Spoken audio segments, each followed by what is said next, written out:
Tá gravando. Olá, caros alunos e alunas, aqui é a professora Natália Lamberti.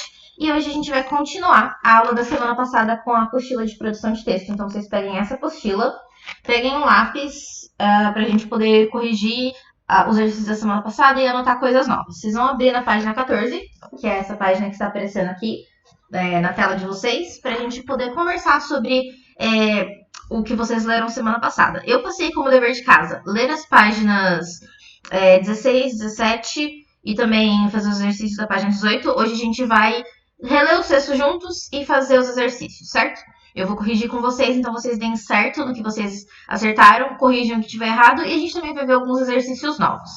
Então, aqui primeiro a gente tem a apresentação dessa primeira unidade do livro, que se chama Fábula e Conto Popular. Acho que não vai aparecer com o amarelo, então azul.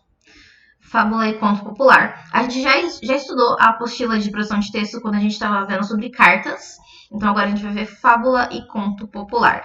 Em sala de aula, a gente poderia conversar um pouquinho mais sobre isso, porque seria uma hora de trocar informações. Só que como a gente está aqui, eu vou ler só a primeira pergunta, que eu acho que ela é bastante importante. Então, letra A. Que animais estão representados nessa imagem? A gente tem aqui um leão, certo? Que está preso por uma armadilha de corda e um ratinho que está roendo esta armadilha. Depois aqui tem algumas perguntas se você conhece fábula, se você sabe que fábula é essa. Mas como a gente não está na sala de aula, vamos deixar isso para fazer quando a gente voltar. Então agora passem para a página 15 da apostila, que é essa daqui, certo?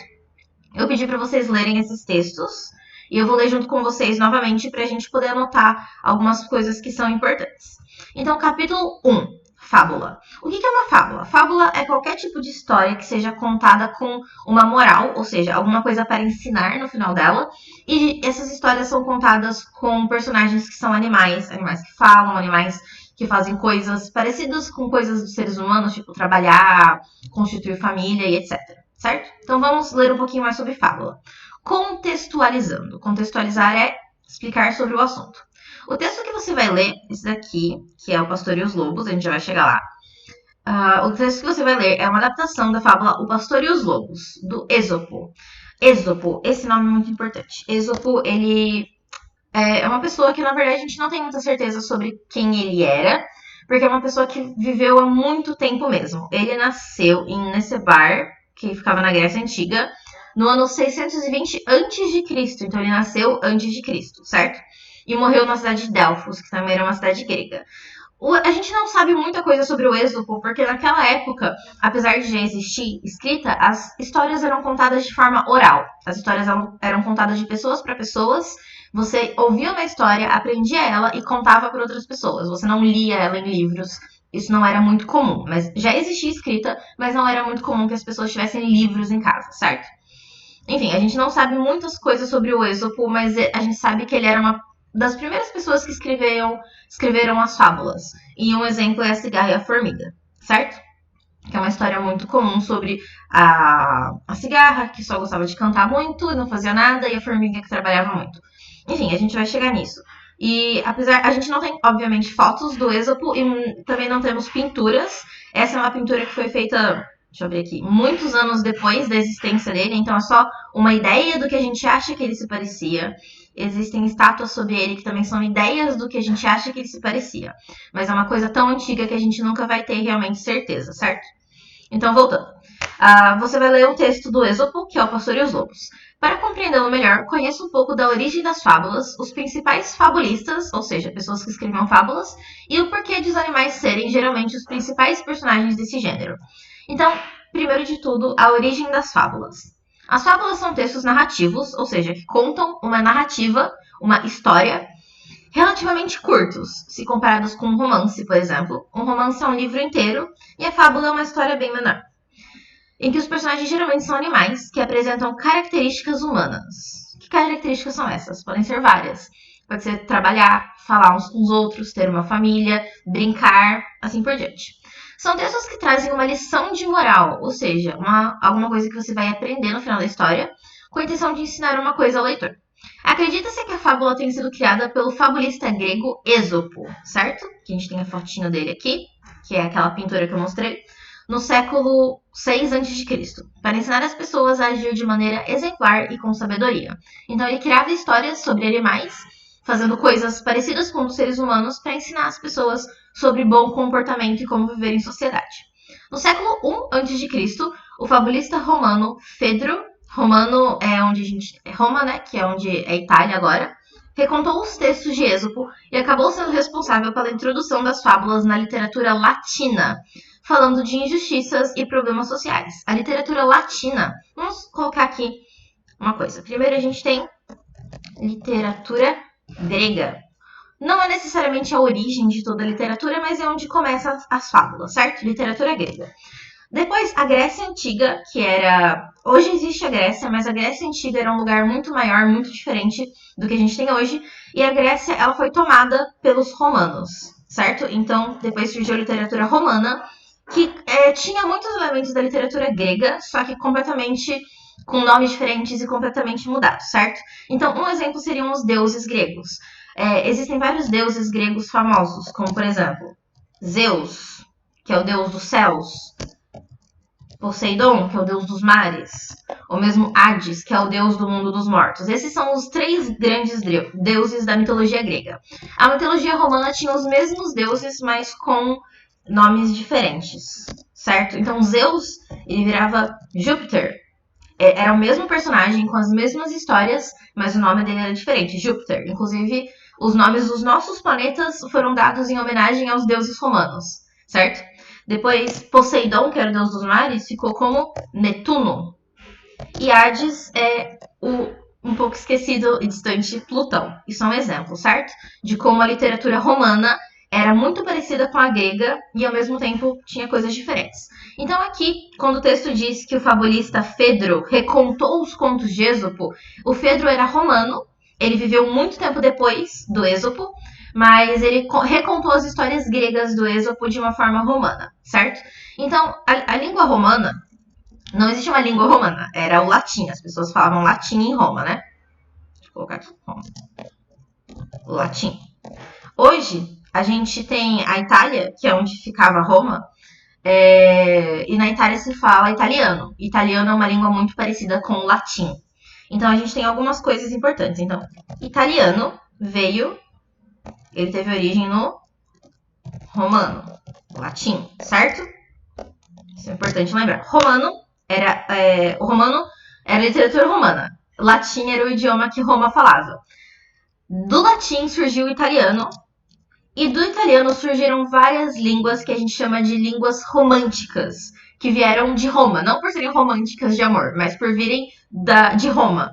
Então a gente tem o italiano, espanhol, português, de certa maneira, mas não precisamente francês, castelhano, assim por diante. Essas línguas aqui são as línguas românticas e todas elas têm muitas coisas parecidas com o latim, certo? Então é importante saber isso. Enfim, o Fedro ele recontou os textos de Êxopo e acabou sendo responsável pela introdução das fábulas da literatura latina, falando de injustiças e problemas sociais. Somente por volta do século XVII, Jean de La Fontaine, que era um escritor francês, considerado o pai das fábulas modernas, popularizou esse gênero, ao resgatar as histórias de Êxopo no Ocidente, que se tornaram conhecidas e admiradas. Então vamos voltar aqui para o nosso esqueminha. Primeiro, o Êxopo escreveu as suas fábulas. Talvez ele não tenha necessariamente escrito, né? Ele pode ter contado, certo? Literatura grega, Êxopo. Depois, romano, a gente teve o Fedro, muito bem? Depois de muitos anos, literatura francesa, a gente teve, como era o nome mesmo, La Fontaine, Jean de La Fontaine. Jean de La Fontaine, certo? Então, o Êxopo, quase 3.000 anos atrás, esse cara inventou várias fábulas. Depois, mais ou menos 1.000 anos atrás, 2.000 anos atrás, o Fedro recontou essas histórias. E mais recentemente, no século XVII, ou seja, 1600, 1700, o Jean de La Fontaine recriou essas histórias. Muito bem. Então ele fez com que essas histórias se tornassem populares. Vamos ver uma fotinho dele? Foto não, mas deve ter uma pintura. De La Fontaine. Jean de La Fontaine. Nossa, que cabelo bonito, hein? Isso que eu chamo de estilo. Muito bem. foi esse cara que popularizou as fábulas no nosso mundo mais atual. Então, animais como personagens. Sabemos que na vida real os animais não fazem festas, não falam e nem trabalham. Mas nas fábulas eles se assemelham a nós e podem representar tanto os defeitos, certo? Os defeitos é muito importante, quanto as qualidades do ser humano, a depender da situação retratada pelo fabulista. Assim, ao introduzir um animal na história, o fabulista vai preparando o leitor para as características que vão ser percebidas, certo? Então a gente tem aqui também um pouquinho sobre o Monteiro Lobato, que é um fabulista brasileiro muito importante. Vocês podem conhecer o Monteiro Lobato pelo Sítio do Pica-Pau Amarelo, que provavelmente é a obra mais famosa dele. Talvez eu tenha mencionado, mas eu nasci no mesmo dia que Monteiro Lobato, que é dia 18 de abril, que é o dia do livro infantil no Brasil. Sim, rima várias vezes. Precursor da literatura infantil no Brasil, Monteiro Lobato, que nasceu em 1882 e morreu em 1948, ou seja, já faz bastante tempo, tornou-se conhecido principalmente pelo conjunto de obras infantis que publicou a partir de 1920. Além disso, o autor é considerado o responsável por divulgar as fábulas entre as crianças do Brasil. Ao adaptá-las ao público infantil, Lobato procurou atenuar o caráter moralista desse gênero e levar o leitor, ao final de cada história, a refletir sobre diversos temas importantes. O Êxopo, ele criava histórias, então, para adultos, para falar sobre a vida em sociedade. O Jean de La Fontaine, ele recontou essas histórias do Êxopo. E o Monteiro Lobato, ele queria falar sobre essas histórias também, só que ele queria falar sobre essas histórias para crianças, não para adultos. Então ele decidiu recontar elas de uma forma mais apropriada para crianças, certo? Então vamos conversar um pouquinho sobre o que a gente acabou de aprender. Mas antes vamos ver uma foto de Monteiro Lobato. Já que ele morreu em 1948, nossa, minha língua até embananou. Deve ter fotos, realmente. Belíssimas sobrancelhas desse jovem. Enfim, ele é um dos maiores escritores da literatura brasileira. E provavelmente não foi o primeiro que escreveu livros infantis, mas os livros infantis dele são os mais importantes da literatura brasileira. Então vamos conversar sobre o assunto.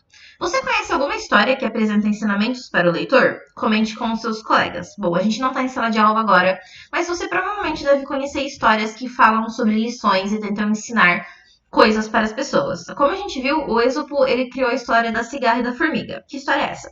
Existia uma cigarra que ela vivia cantando, porque as cigarras elas fazem aquele som bem alto, né, que parece uma música.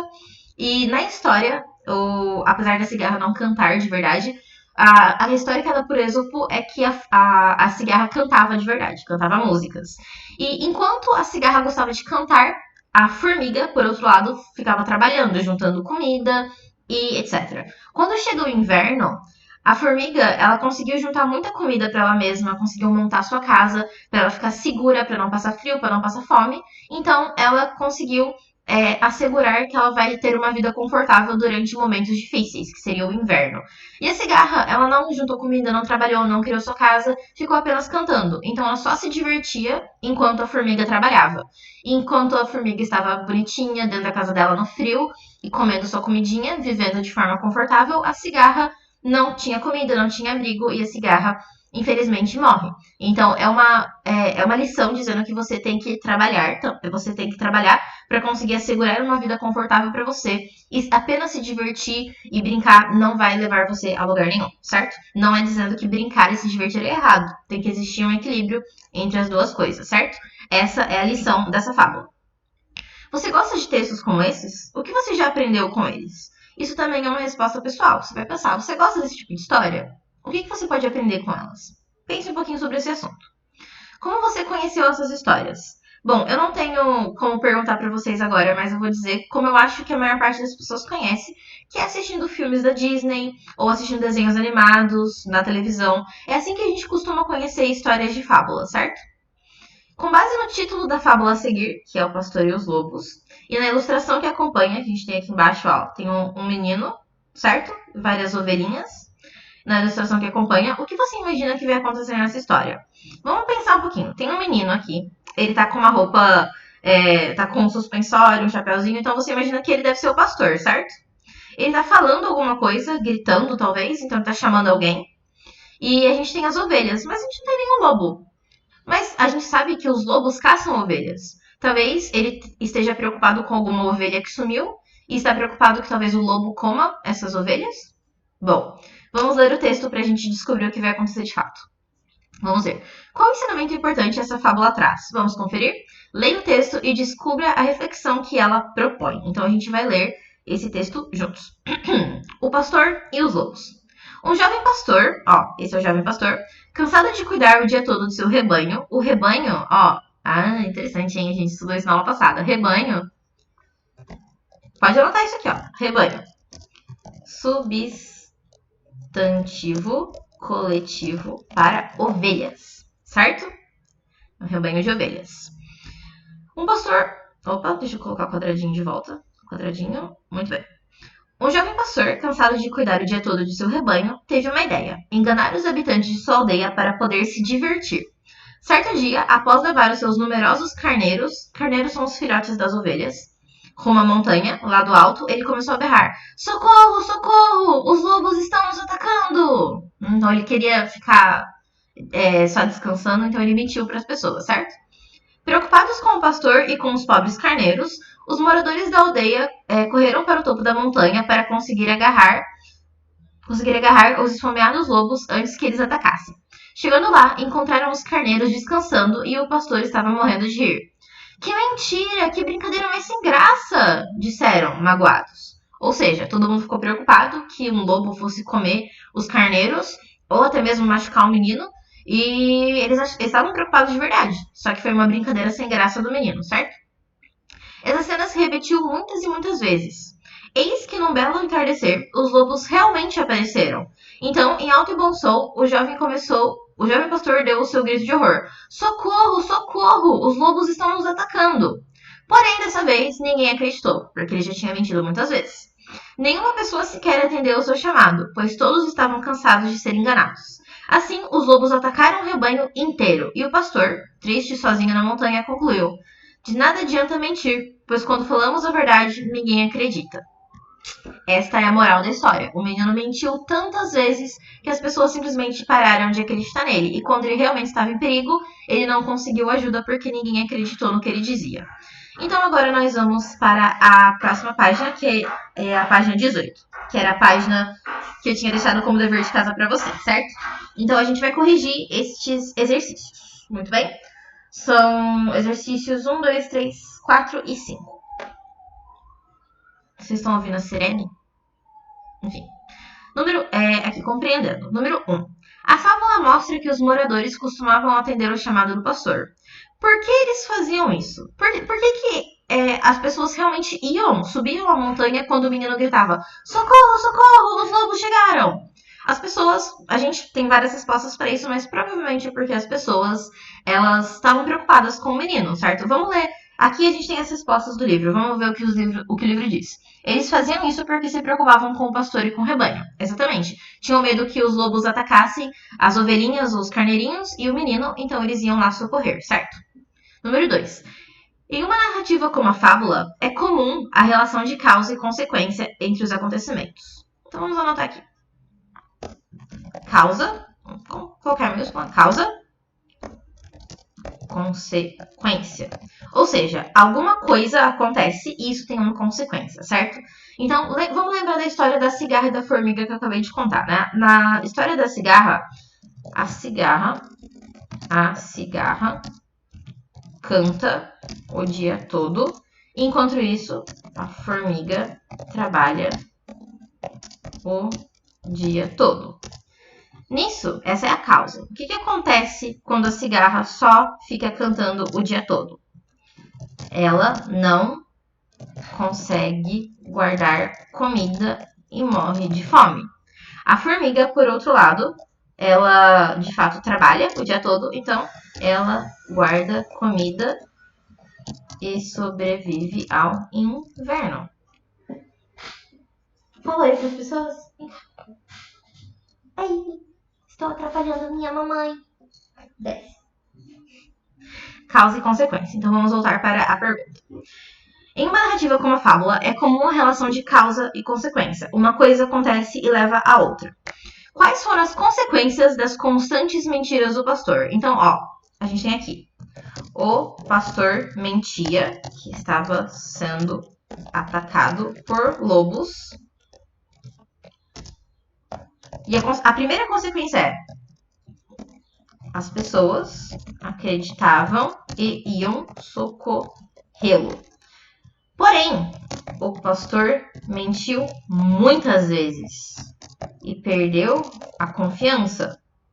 Então as pessoas pararam de acreditar nele. Ele eventualmente precisou de ajuda de verdade. Porém, como as pessoas pararam de acreditar nele, ninguém foi socorrê-lo, certo? Causa: o pastor mentia muito, mentia que estava sendo atacado por lobos.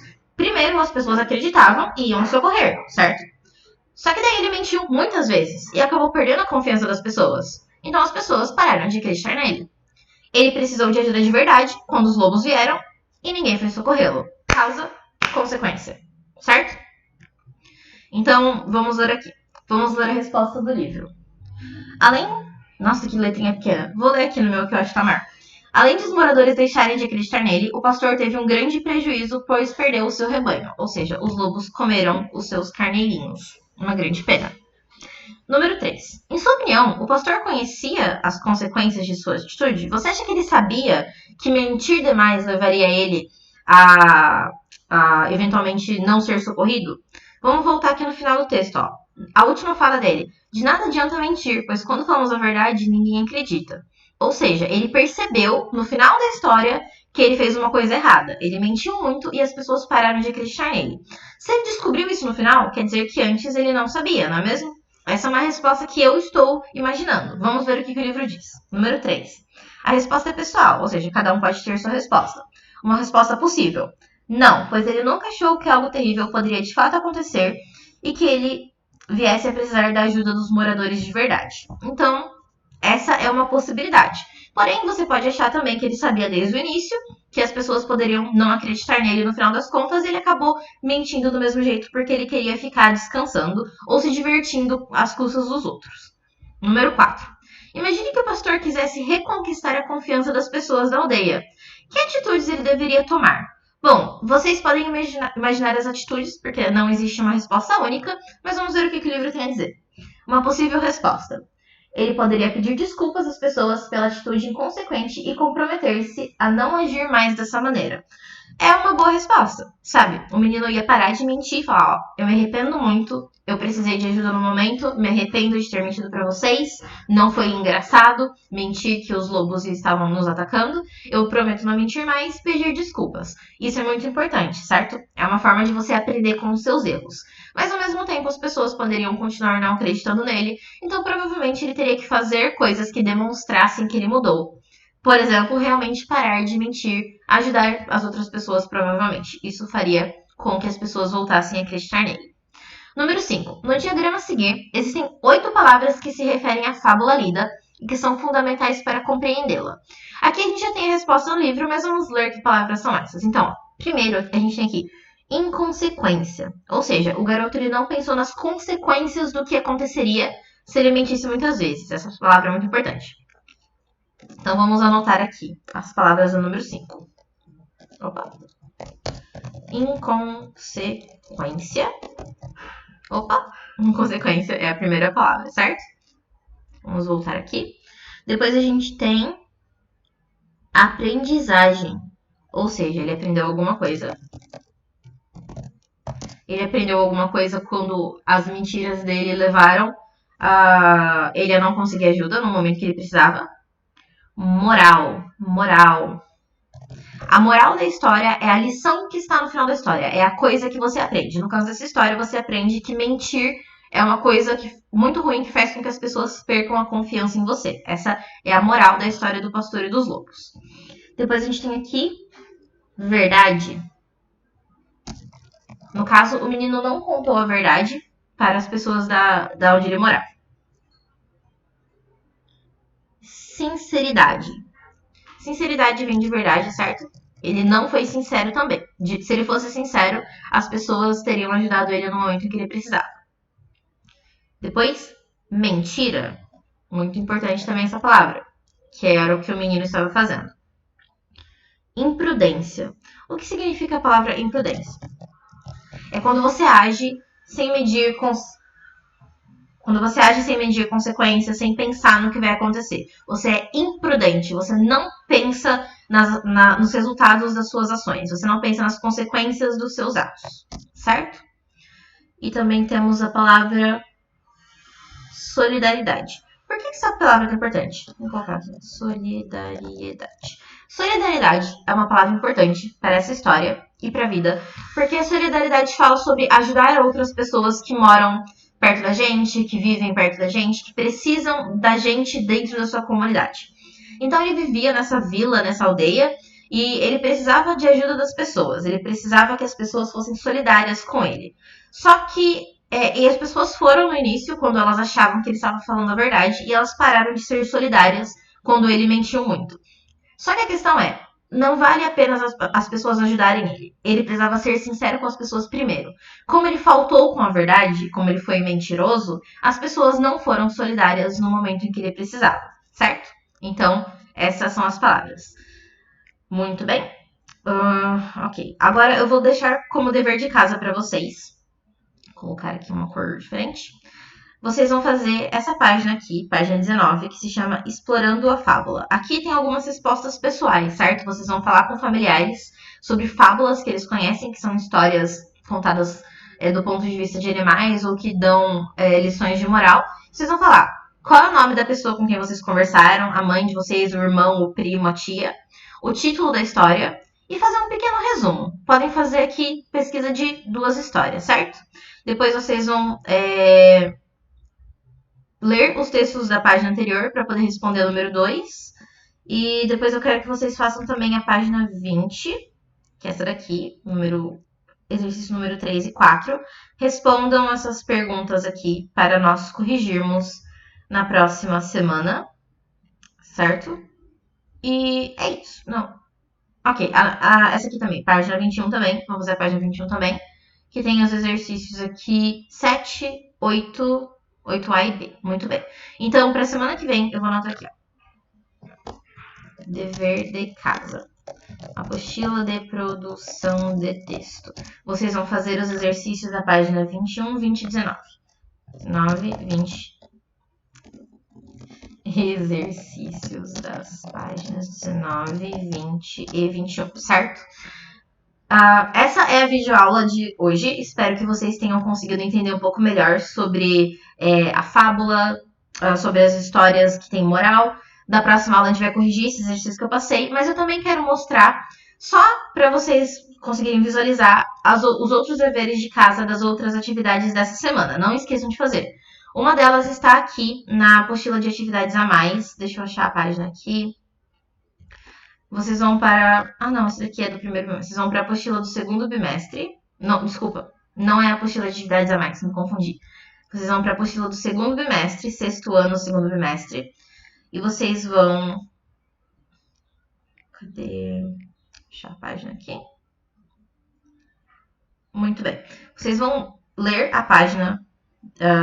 essa página aqui, do capítulo 4. Vão ler a página 12, certo? Que é essa daqui, sobre Ziraldo. E vão responder as perguntas da página 13. Só a página 13. Então, vou anotar aqui. Apostila do segundo bimestre. Ler páginas 10, 11, 12. 11, 12. Exercícios da página 13, certo? E não se esqueçam também de fazer... escrever sobre regra de jogos, que é a atividade 3 dessa semana. Para poder fazer essa atividade 3, eu quero que vocês leiam. Agora vocês vão aqui, ó. Deixa eu achar a página certinha aqui.